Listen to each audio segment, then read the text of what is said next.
Another day in Gaza and another series of gruesome tales of Palestinians yielding to death from extreme hunger emerges. But there's almost always more than what meets the eye, with aid trucks trickling in Gaza, doubling as cash machines, offering benefits not to the hungry and hapless, but to the forces that power the fighting and keep wars alive. Ones that are not fought only with weapons.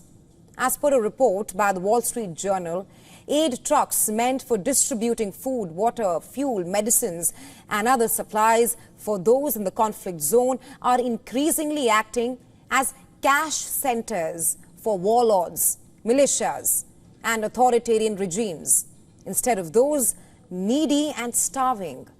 These trucks are feeding war machines, namely armed forces, elite officials and other actors who keep the war machinery well-oiled.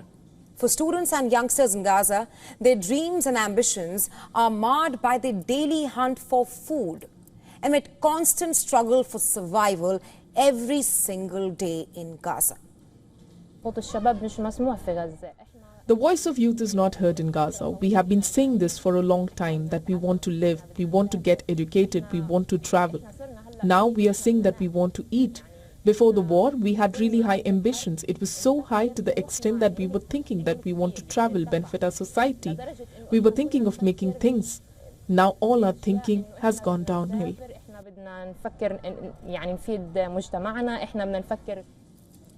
The World Health Organization urged for more aid to be brought in Gaza before Israel could seize control of the entire territory.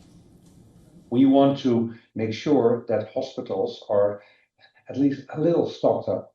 We currently cannot do that, and we also want to rebuild our own reserves.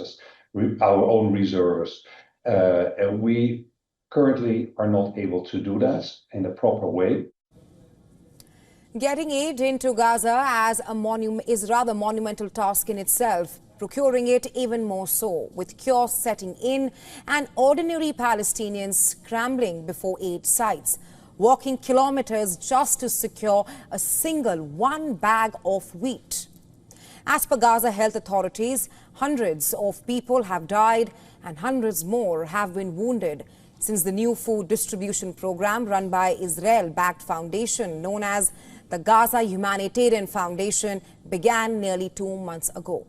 And the demand almost outstrips supply, with the World Food Programme saying that 62,000 metric tons are required to enter Gaza every single month just to cover basic humanitarian food assistance needs. If distribution wasn't less horrific, the crippling problem of aid diversion has made matters far more complex, throwing a wrench into humanitarian operations.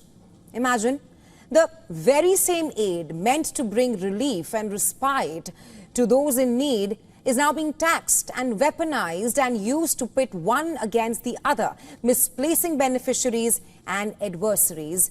The question is, who takes accountability for it? The donors or the world leaders?